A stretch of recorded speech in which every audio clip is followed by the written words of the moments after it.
Assalamualaikum warahmatullahi wabarakatuh. Innal hamdalillah nahmaduhu wa nasta'inuhu wa nastaghfiruh wa na'udzu billahi min syururi anfusina wa min sayyiati a'malina may yahdihillahu fala mudilla lahu wa may yudlil fala hadiyalah. Asyhadu an la ilaha illallah wahdahu la syarikalah wa asyhadu anna Muhammadan abduhu wa rasuluh. Allahumma shalli ala sayyidina Muhammad wa ala ali sayyidina Muhammad kama sholaita ala sayyidina Ibrahim wa ala ali sayyidina Ibrahim wa barik ala sayyidina Muhammad wa ala ali sayyidina Muhammad kama barakta ala sayyidina Ibrahim wa ala ali sayyidina Ibrahim fil alamin innaka Hamidum Majid. Rabbi shrah li sadri wa yassir li amri wa hlul 'uqdatam min lisani yafqahu qawli. Amma ba'du. Hadirin hadirat jamaah kaum muslimin wal muslimat yang dirahmati oleh Allah Subhanahu wa taala. Kemarin sebelumnya ini kita sudah memasuki bulan puasa yang ketiga. Alhamdulillah, walaupun kepala rada ini ya sakit karena biasa kalau kerja itu ada kopi dan ya sebungkus itu kan. Tapi alhamdulillah meskipun godaan-godaan seperti itu ada, sakau juga ada kayak gitu. Cuman masih bisa terkontrol lah, alhamdulillah. Mudah-mudahan juga teman-teman yang mengerjakan amal ibadahnya ada berbagai macam rintangan, ada berbagai macam hambatan yang sama dengan saya, satu server ya kan. Mudah-mudahan ya bisa lancar sampai garis finish ya, sampai 30 hari ke depan. Mudah-mudahan. Dan di bab sebelumnya pun juga yang harus kita lakukan di dalam berpuasa itu adalah mengikhlaskan atau meluruskan niat kita di dalam menjalankan ibadah-ibadah kita sehari-hari, terutama di dalam bulan puasa ini ya kan. Nah, dan di dalam menjalankan agama Islam itu perlu smart, perlu didahulukan mana yang lebih penting, terus juga yang mendapatkan pahala yang lebih banyak ketimbang yang tidak mendapatkan apa yang ya istilahnya hanya sekedar tambahan biasa lah, seperti itu yang biasa kita ini kan. Tapi yang terpenting teman-teman itu yang perhatikan adalah bagaimana pahala kita itu dijaga semaksimal mungkin ya kan. Ada teman yang bekerja sambil puasa, bahkan kerjanya pun bukan seperti saya yang mungkin duduk-duduk di kantor ya, tapi lebih berat dari itu, sambil ya pokoknya berat lah gitu kan, yang diterik matahari. Tapi teman-teman bisa fight dengan itu, bisa terus berpuasa, itu luar biasa. Itu luar biasa banget untuk teman-teman semuanya. Dan saya selalu mendoakan semoga amal ibadah teman-teman semuanya bisa diterima oleh Allah Subhanahu wa taala. Kurang dan lebihnya itu kita serahkan semua kepada Allah Subhanahu wa taala. Itu. Kemudian bab selanjutnya yang akan kita bahas yaitu fadailul a'mal. Ya, kalau kemarin kita sudah bahas yang awal-awal, itu yang pertama muqaddimah, motivasi daripada penulis di dalam mengarang kitab ini. Kemudian keikhlasan dan meluruskan niat di dalam menjalankan segala sesuatu pekerjaan, baik itu yang berkaitan dengan ukhawi dan juga urusan duniawi, itu perlu kita luruskan semua hanya semata-mata karena mengharap ridho dari Allah Subhanahu wa taala. Yang selanjutnya yaitu adalah fadailul a'mal. Nah, fadailul a'mal ini ada dua fasal yang dijelaskan di sini. Yang pertama al-ityanu bi fadailil a'mal kemudian fi amali bil hadis dhaif wa fi fadailil a'mal. Jadi ada dua fasal yang dijelaskan. Kemudian nanti selanjutnya berkenaan dengan zikir.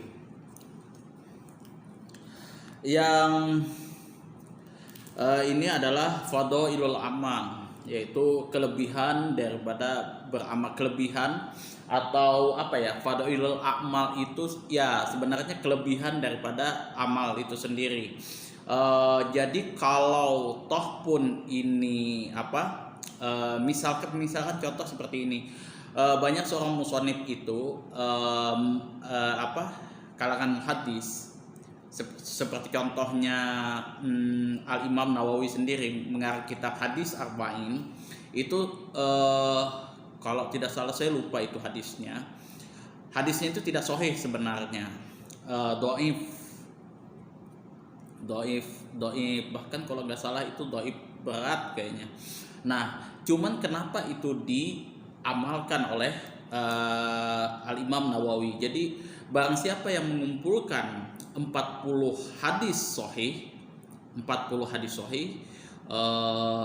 gimana ya, saya lupa itu, maka dia akan apa ya,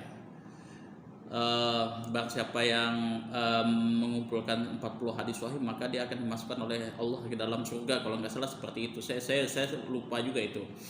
Nanti tolong teman-teman bisa koreksi, nanti saya mau cek juga di dalam kitab hadisnya itu. Tapi hadis itu tidak sahih sebenarnya, tentang keutamaan mengumpulkan 40 hadis sahih seperti itu, dan itu predikatnya dhaif.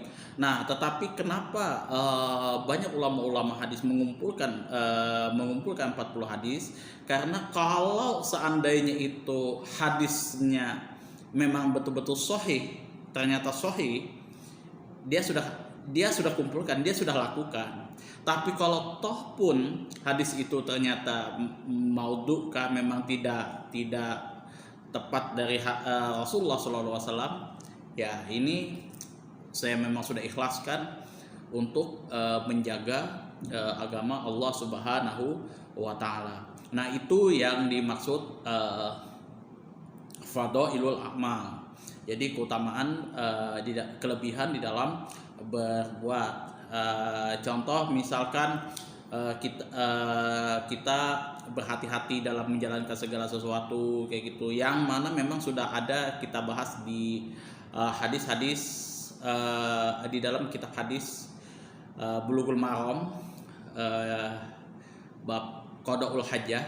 Nah, di situ ada, di situ kebanyakan hadis-hadisnya juga tidak begitu sahih, tetapi itu diamalkan untuk menjaga, supaya untuk berhati-hati, supaya hal-hal yang lebih berat lagi, yang lebih ini lagi nanti tidak terganggu seperti itu. Itu hadis-hadis fadailul, hadis-hadis dhaif tentang fadailul amal. Jadi nanti juga dibahas bagaimana sih mengamalkan hadis dhaif untuk fadailul amal. Nah, sekarang kita mulai dari fi ityan bi fadailul amal. Jadi pembahasan mengenai mengerjakan kelebihan daripada fadailul amal, kelebihan daripada berbuat baik lah, seperti itu ya.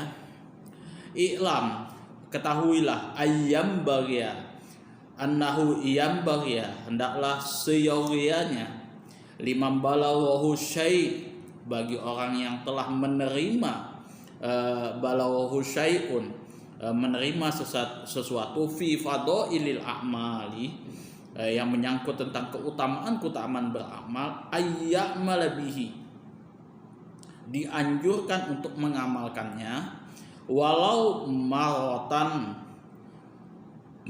meskipun hanya satu kali, liyakuna min ahlihi, agar termasuk daripada orang yang ahli dalam mengerjakan fadailul amal, kelebihan mengerjakan sesuatu, mengerjakan amal-amalan yang baik. Wala yang bagi ayat rukahu mutlakon, dan tidak dianjurkan untuk meninggalkannya secara mutlak. Bal ya'ti bima tayassaru minhu, akan tetapi dianjurkan mengamalkannya sesuai batas kemampuan kita. Jadi jangan sampai juga teman-teman melakukan sesuatu yang sunnah, yang yang menjadi yang tidak memberatkan teman-teman di dalam menjalankan segala sesuatu, tanpa ini nanti mengganggu kepada aktivitas yang lebih penting, ibadah yang lebih penting. Nah, maka hendaklah dilakukan sebatas kemampuan kita. Itu contoh misalkan sholat tahajud. Nah, sholat tahajud teman-teman, sunnahnya itu apa? Tidur terlebih dahulu. Nah, tidur terlebih dahulu, baru jam 2:30 atau jam 3 baru teman-teman sholat tahajud. Nah, sholat tahajudnya pun juga disesuaikan batas teman-teman, jangan sampai terlalu berlebihan, kecapean, ketiduran, lupa sholat subuhnya. Akhirnya di waktu matahari sudah menyingsing, masuk waktu duha, kita doa kunut, ya kan? Itu dulu ya banyak lah teman-teman saya dulu kan, ya termasuk saya kayak gitu kan, waktu sholat duha kayak gitu kan, Allahumma hdini fiman hadait wa afini fiman afait wa tawallani fiman tawallait. Ini apa? Ini kan ini sholat duha apa sholat duha ada doa kunut gitu kan. Nah, ternyata itu bukan sholat duha tapi sholat subuh yang diqodok. Itu kejadian masa kecil lah dulu kan, ya seperti itulah model-modelnya. Kemudian di sini liqauli Nabi sallallahu alaihi wasallam fil hadis al-muttafaqi ala sihhatihi. Liqauli Nabi sallallahu alaihi wasallam, berdasarkan sabda Rasulullah sallallahu alaihi wasallam, fil hadis, di dalam sebuah hadis, al-muttafaqi ala sihhatihi, yang telah disepakatkan yang sudah disepakati oleh ulama hadis atas kesohihannya. Jadi kalau misalkan disepakati oleh ulama tentang kesohihan hadis, biasanya itu sudah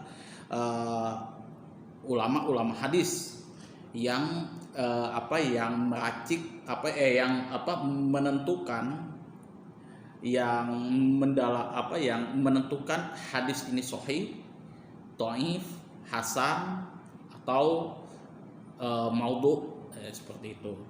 Itu ulama-ulama, ustadz ahli hadis. Jadi ya kalau saya jujur aja belajar ilmu hadis, mendalami ilmu hadis, bukan saya ingin mau seperti ustadz ahli hadis, tapi bagaimana saya menjaga supaya jangan sampai gegabah dalam menyampaikan segala sesuatu yang berkenaan dengan hadis. Walaupun itu hadis, misalkan hadis dhaif, itu pun juga saya takar juga di situ. Ini tujuannya untuk apa? Ini apakah untuk penyokong hadis sahih, atau ini litarib wa litahrib, untuk sekedar peringatan ataupun sebagai untuk memotivasi orang, seperti itu. Itu ada ininya, ada batasan-batasannya. Biasanya kalau masalah ilmu fiqh, nah itu hadis-hadis sahih, hasan itu pasti yang didahulukan itu. Nah, kecuali kalau misalkan masalah sunnah dan lain sebagainya, nah itu baru ada hadis dhaif di situ disisipkan. Itu untuk sebagai tambahan lah, seperti itu, tambahan pahala kita. Kalau misalkan itu hadisnya sahih, kalau misalkan toh pun tidak, berarti kita sudah berbuat baik. Nah, itu yang dimaksud fadhilul amal. Nah, ada juga kalau misalkan di dalam ini juga litarib wa litahrib, itu di dalam kitab Syiarul A'lam An-Nubala, itu masalah sejarah Rasulullah SAW. Itu riwayatnya tidak ada beberapa riwayat yang tidak sahih di situ. Predikatnya juga syadidud dhaif di situ. Tapi kenapa Al-Imam Zahabi di situ Al-Imam Zahabi memasukkan hadis-hadis yang tidak begitu kuat, yang syadidud dhaif di situ dimasukkan di dalam kitabnya itu supaya ya dua tadi unsurnya litarghib wa litarhib. Itu nanti ada dibahas nanti di bab selanjutnya. Itu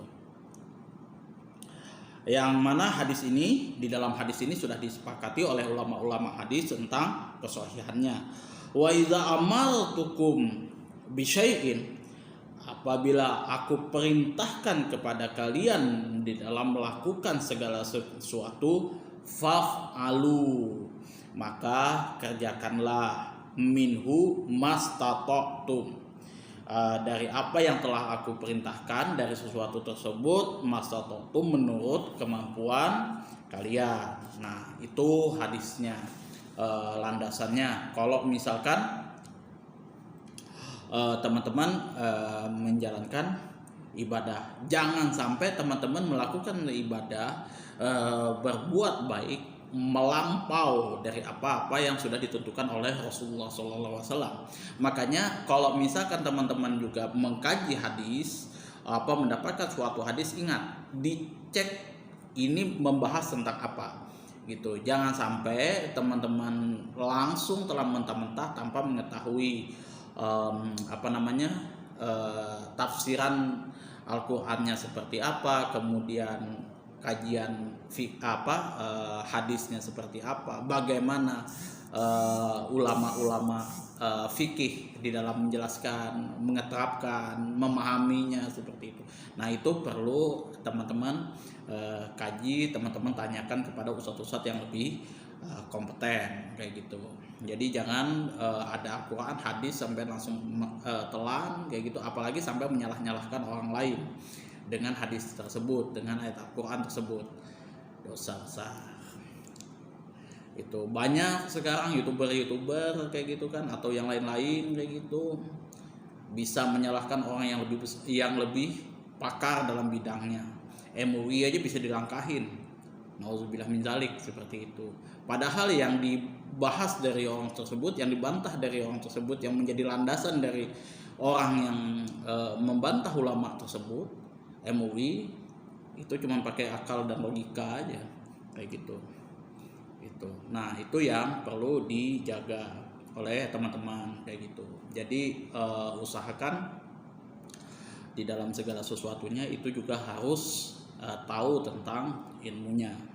Nah, kemudian juga menjalankan hadis juga hati-hati. Itu jangan sampai ada mungkin dari teman kita, dari keluarga, orang lain yang mengamalkan hadis dhaif, langsung ngapain mengamalkan hadis dhaif, mending ada hadis sahih aja. Jangan juga seperti itu.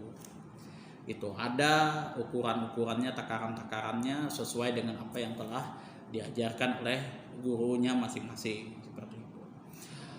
Nah, yang selanjutnya adalah faslun fil amali bil hadis dhaif fi fadailil a'mal. Fasal yang menerangkan tentang mengamalkan hadis dhaif fi fadailil a'mal, di dalam fadailul a'mal. Qala para ulama di sini berkata, minal muhaddisin, dari ulama-ulama hadis, dari orang yang memang mendalami bidang hadis, ulama yang mendalami bidang hadis, wal fuqaha, dan ulama yang mendalami bidang ilmu fiqih, wa ghairihim, dan selain daripada keduanya, yajuzu, di sini membolehkan, wa yastahibu, dan bahkan di sini mensunahkan, al-amalu fi fadaili, mengamalkan di dalam keutamaan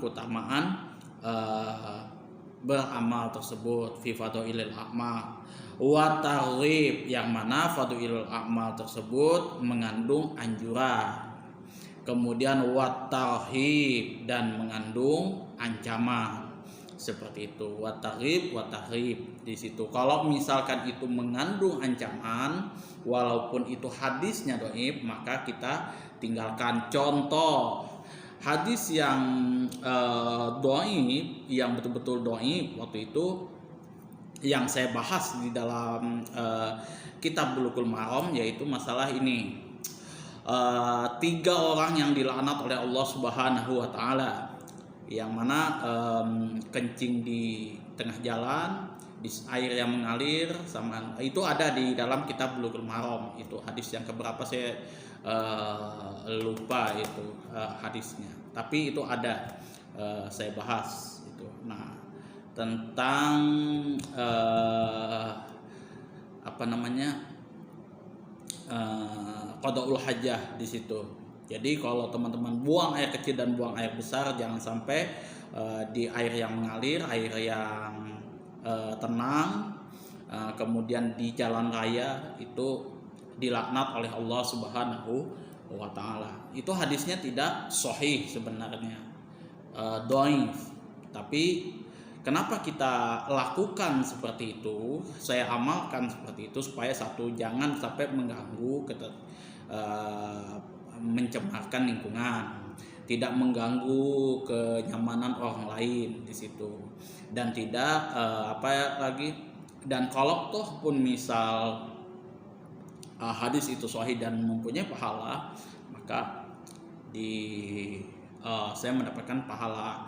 Nah, kalau toh pun memang itu istilahnya berupa ancaman yang memang betul-betul saya dilaknat, nah saya dihindarkan dari laknat Allah Subhanahu wa taala. Itu litarhib di situ ancaman, supaya kita tidak melakukan hal-hal yang buruk seperti itu.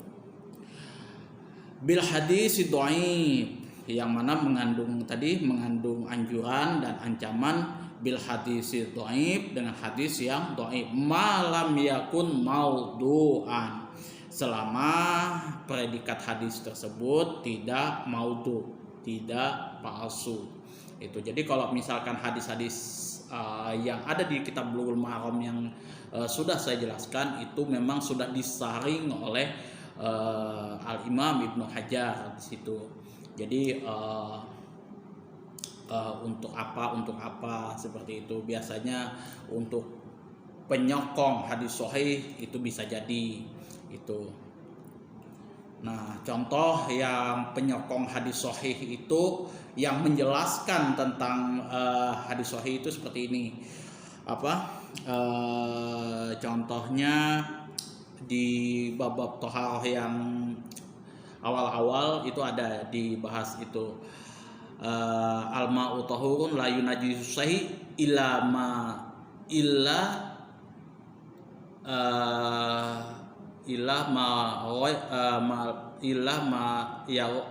malam yataghayyar launuhu ta'muhu wa launuhu ta'muhu wa apakah itu tambahannya di situ.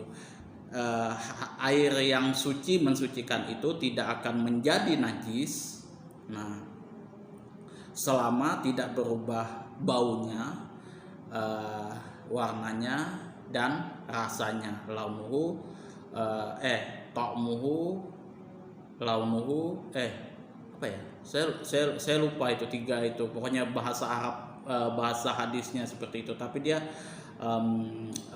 rihuhu launuhu wa ta'muhu, baunya, kemudian warnanya dan rasanya.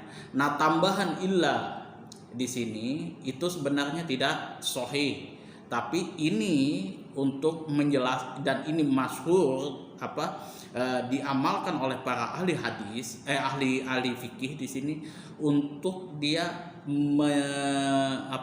sebagai penjelasan bahwasanya yang dimaksud dengan air yang tidak berubah di sini, air yang suci mensucikan, yang mana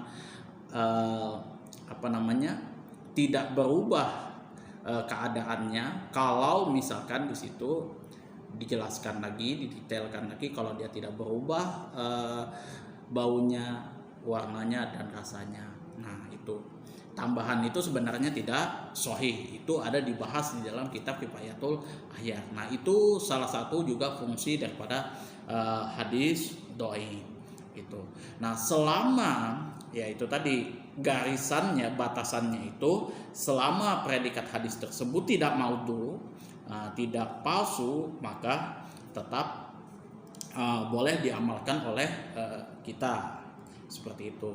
Nah, yang paling straight juga untuk masalah hadis, masalah hadis itu Imam Ahmad bin Hambal. Kalau misalkan predikat hadis tersebut sadidud dhaif, jangan dimasukkan ke dalam kitab. Nah, itu Imam Ahmad bin Hambal. Bahkan kalau misalkan yang lebih ketat lagi, itu Imam Muhammad bin Ismail bin Ibrahim. Itu Abu Ubaidah Muhammad bin Ibrahim bin Ismail bin Ibrahim, atau yang teman-teman kenal dengan Al-Imam Bukhari. Itu ketat lagi dia bikin klasifikasinya seperti itu, standarisasi untuk mendapatkan hadis sahih yang ditulis di dalam kitabnya. Kalau cuman satu kurun, sama-sama satu kurun kayak gini, sama-sama 1 tahun lah kayak gini, 2021 kita, tapi belum pernah bertemu, maka hadisnya itu tidak bersambung. Dikatakan oleh Imam Bukhari di situ hadisnya orang tersebut sanadnya tidak bersambung. Nah, syarat dari sanad bersambung itu kedua belah pihak, antara perawi dengan orang yang menerima riwayat hadis tersebut harus bertemu.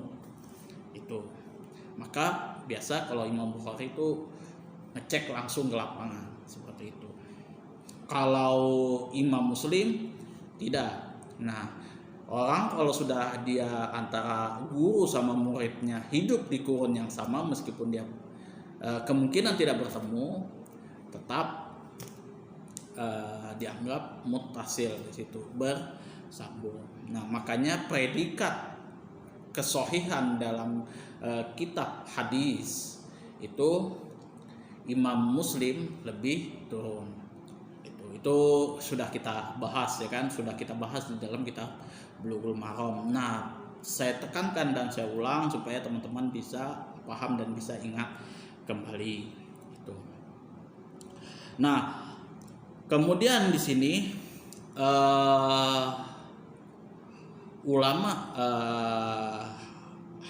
hadis dan ulama fikih sepakat bahwasanya fa'amal ahkam, kalau misalkan itu berkaitan dengan hukum, kal halal wal haram, seperti halal dan haram, wal bai' jual beli, wan nikah dan nikah, wa talaq dan tolak, wa ghairi dzalik dan selain daripada itu. Nah, misal contoh berkaitan dengan sholat, toharo, kemudian zakat dan lain sebagainya, yang memang itu umum, basic di situ, yang memang itu syarat-syarat, rukun-rukun dan lain sebagainya, mesti yang diutamakan adalah fala yu'malu fiha illa bil hadisis sahihi awil hasani, yang mana yang diutamakan adalah tidak boleh beramal di dalam hukum hukum tersebut illa kecuali bil hadis sahih, dengan hadis yang sahih, awil hasan, atau hasan, paling minimnya itu hasan itu. Nah, biasa kalau misal yang standar kalau dalam ilmu hadis itu hasan li ghairi, itu kalau hasan li zati itu masih agak tinggi sedikit, tapi kalau hasan li ghairi itu masih bisa dimaafkan lah, itu masih bisa dipakai untuk diamalkan atau dijadikan landasan berhujah.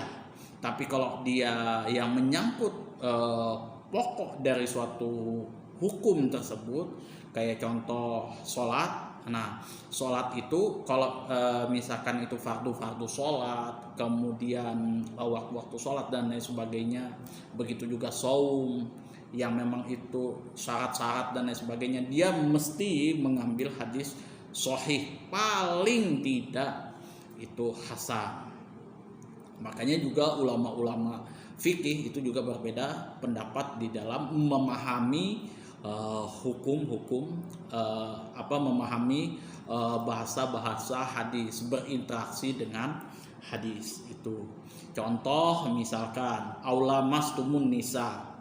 Nah, aula mastumun nisa di sini janganlah kamu memegang wanita.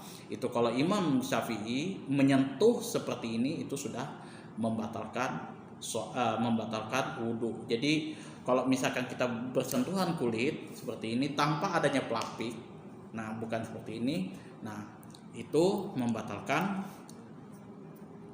wudhu. Tapi kalau Imam Abu Hanifah di situ tidak, dia menjelaskan tidak bersentuhan yang dimaksud di dalam Al-Quran, tetapi adalah berhubungan suami istri itu yang membatalkan wudhu. Di situ aula mastumun nisa yang dimaksud di sini bersentuhan, berhubungan suami istri. Karena apa? Rasulullah SAW qabbada ba'da nisaihi walam yatawaddo. Itu landasan Imam Abu Hanifah.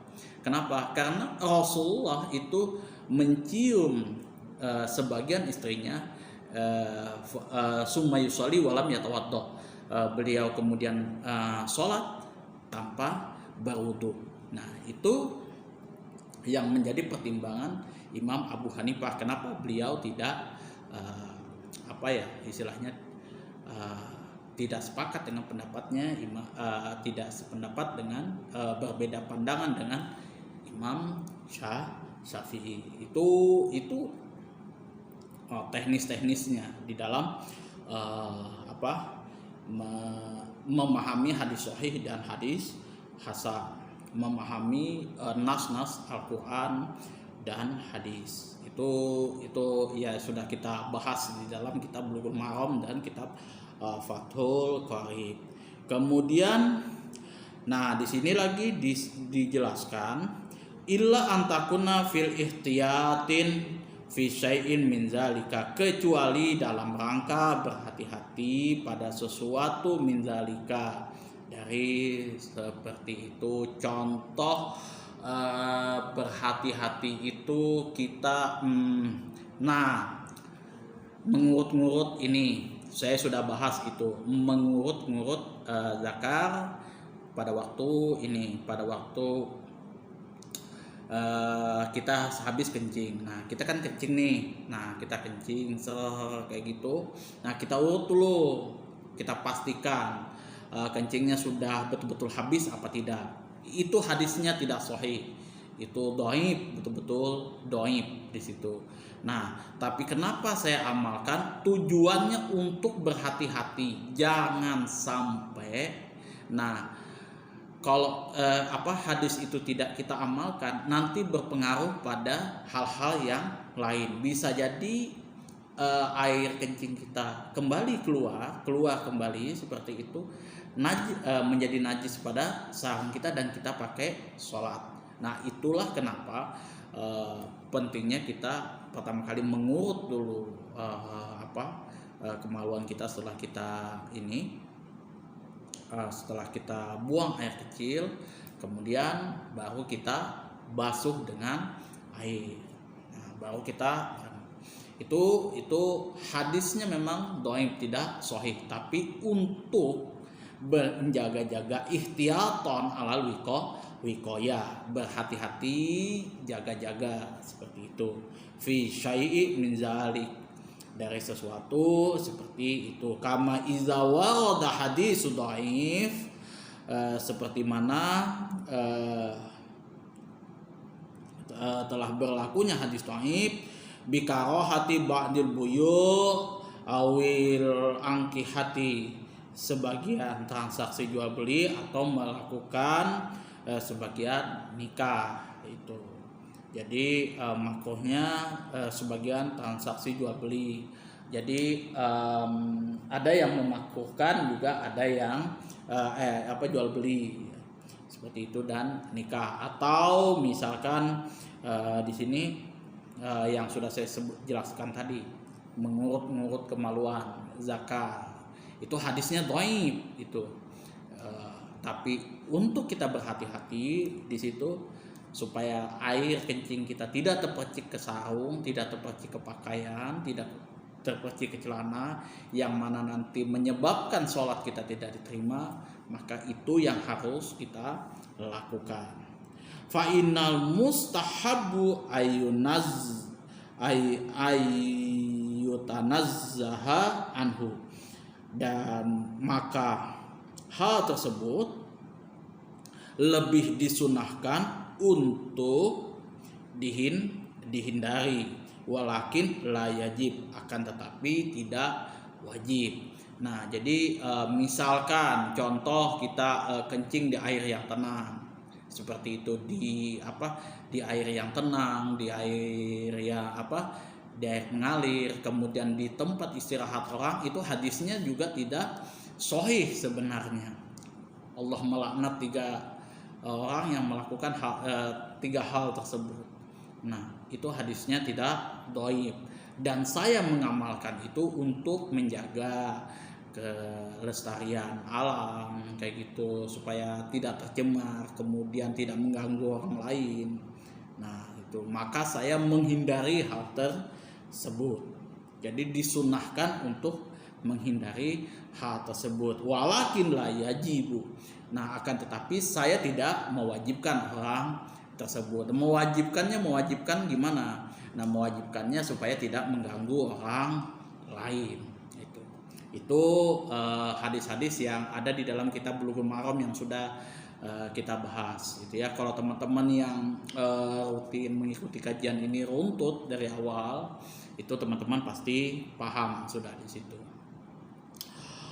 Wa inna ma dzakartu hadzal fasal, dan kami sengaja mengetengahkan fasal ini li annahu, karena sesungguhnya yaji'u fi hadzal kitab, disebutkan di dalam kitab ini ahadisun an-nusu, hadis-hadis yang akan dijelaskan, yang akan kami jelaskan di sini, ala sihhatiha, atas kesahihannya, au husniha, atau hadis-hadis yang berpredikatnya hasan, au dhafiha, atau hadis yang berpredikat dhaif, au askutu, atau kami mendiamkan, tidak memberikan keterangan anha dari hadis-hadis tersebut, lizululin anzalik, karena hadis tersebut predikatnya membingungkan, seperti itu, awirihi, atau lain-lain sebagainya. Fa'aradtu, maka kami berharap, antataqarra.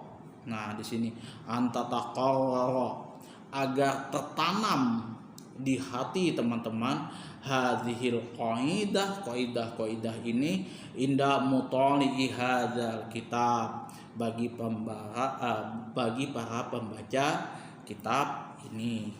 Nah, itu tadi yang sudah kita bahas secara panjang lebar tentang fadhilul amal, mengamalkan hadis-hadis dhaif dan lain sebagainya. Jadi teman-teman bisa mengkomparasi hadis kitab Bulughul Maram, misalkan yang berkenaan dengan hukum-hukum, kemudian hadis yang berkenaan tentang hadis soal menjaga diri sendiri, berbuat baik untuk diri sendiri, itu hadis arba'in, atau berbuat baik untuk diri sendiri dan orang lain, itu juga bisa teman-teman komparasi dengan kitab Riyadhus Shalihin. Nah, kalau hadis arba'in, Riyadhus Shalihin sama Al-Azkar itu adalah satu penulis yang sama, yaitu Al-Imam Nawawi. Nah, beliau ini salah satu ulama ahli dalam bidang fikih dan juga hadis. Nah, itu beliau straight dengan itu, makanya pendapat-pendapat beliau lebih diutamakan ketimbang pendapat-pendapat ulama yang lain, seperti halnya Al-Imam Ar-Rafi'i. Jadi kalau misalkan Imam Rafi'i sama Imam Nawawi itu berbeda pendapat, biasanya ulama itu lebih mengedepankan pandangan Imam Nawawi, karena beliau memang spesifikasinya di situ. Betul-betul mendalami di situ. Makanya kitab hadis arba'in, Riyadhus Shalihin itu penting. Itu untuk teman-teman amalkan. Nah, kalau teman-teman mau belajar tentang penyucian diri, berbuat baik kepada orang dan lain sebagainya, jangan lupa itu yang paling penting teman-teman kaji itu kitab-kitabnya kan Al-Imam Nawawi, hadis arba'in. Itu teman-teman untuk amalan diri sendiri. Itu misalkan meluruskan niat dan lain sebagainya. Di hadis arba'in ada teman saya itu yang membahas tentang hadis arba'in. Kemudian kitab Riyadhus Shalihin itu juga ada teman-teman saya yang ustadz-ustadz yang lain yang sudah membahas kitab Riyadhus Shalihin. Kemudian saya di sini hanya membantu dari kitab Al-Asghar, dan ini pun juga poinnya juga tidak saya fokuskan untuk hal ini ya, cuman untuk menjaga hati kemudian dan lain sebagainya untuk amalan tambahan saja. Tapi saya membangun channel ini nanti fokus memang sebagaimana yang saya telah sampaikan ke teman-teman, fokusnya kepada bidang fikih, karena itu yang dari dulu yang saya senangi. Akhirul kalam, ihdinas siratal mustaqim. Saya mohon maaf kalau misalkan ada salah-salah kata dari saya yang menyakiti dan lain sebagainya. Saya mohon maaf yang sebesar-besarnya. Wabillahi taufiq wal hidayah. Assalamualaikum warahmatullahi wabarakatuh.